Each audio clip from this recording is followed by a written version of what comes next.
اور یہ کتاب اللہ نے اتاری ہے، اللہ کی اتاری ہوئی کتاب ہے یہ، اور یہ کتاب ایسی ہے کہ جس کو ساری دنیا میں کچھ خاص پہچان حاصل ہے۔ کوئی کتاب اس طرح نہیں پڑھی جاتی جس طرح آپ نے پڑھ کر ابھی تمام کی ہے۔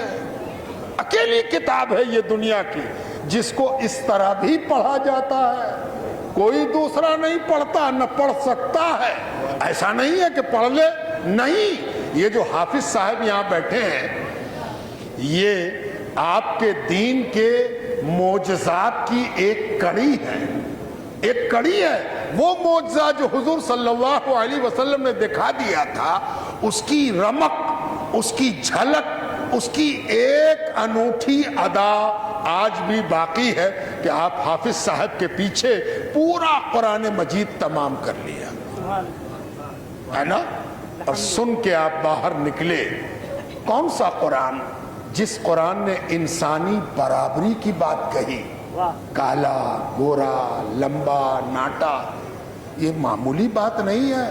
آپ کے پیچھے جو دنیا پڑی ہے، آپ پیچھے پڑھنے والوں کو غور سے دیکھیے گا تو پتہ چل جائے گا کہ یہ دراصل آپ کے پیچھے نہیں پڑے ہیں، یہ پڑے ہیں آپ کے پیچھے اس لیے کہ انسان کو برابر جاننا ان کے لیے بہت مہاکال ہے۔ وہ انسان کو بانٹنا چاہتے ہیں، چھوٹا، بڑا، اونچا، نیچا۔ یہ جب تک مسلمان قرآن اور نبی، تراویح، نماز، روزہ قائم رہے گا، انسان کی برابری کا نعرہ لگتا رہے گا۔ تو آپ انسانی برابری اور مساوات کی کتاب پڑھ کے تمام کیا ہے، نئی قسم کھایا ہے، نیا عہد اٹھایا ہے، نیا حوصلہ لیا ہے، نئی وٹامن لیا ہے، نئے پروٹین کے ساتھ آپ باہر نکل رہے ہیں۔ کس بات کی آپ نے دوا لی ہے؟ وہ دوا جو آپ کو سب کو برابر دکھلاتی ہے، آپ فرق نہیں کرتے۔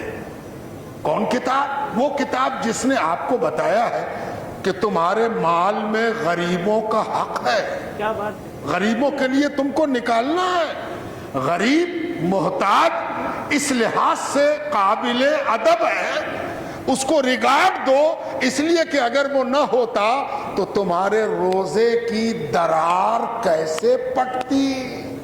روزے میں درار، پھٹان ہو جاتا ہے۔ آپ محسوس کیجئے گا کہ روزہ درک گیا، روزہ پھٹ گیا، روزے میں چھید ہو گیا، روزہ میلا ہو گیا، روزہ گندا ہو گیا، روزہ آلودہ ہو گیا۔ اس کو صاف کیسے کریں گے؟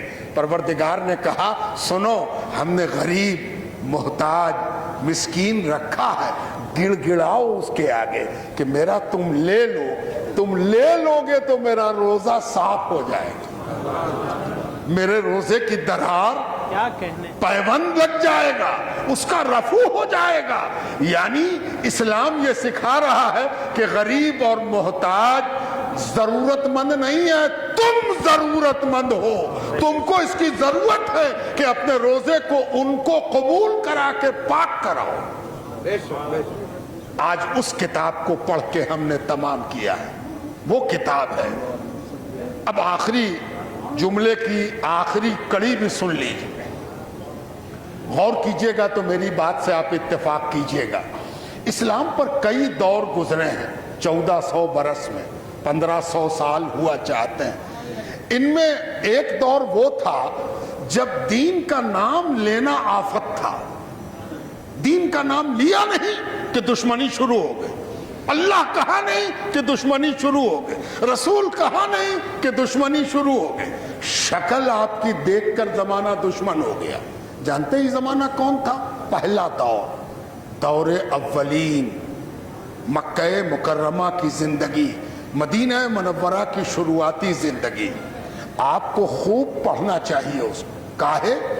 اس لیے کہ اس کی ایک چھوٹی سی ریل آپ اور ہم سے بھی ادا ہو رہی، ہم سے جو دشمنی ہے کوئی وجہ نہیں اس کی، صرف ایک اللہ، رسول، دین ہے نا۔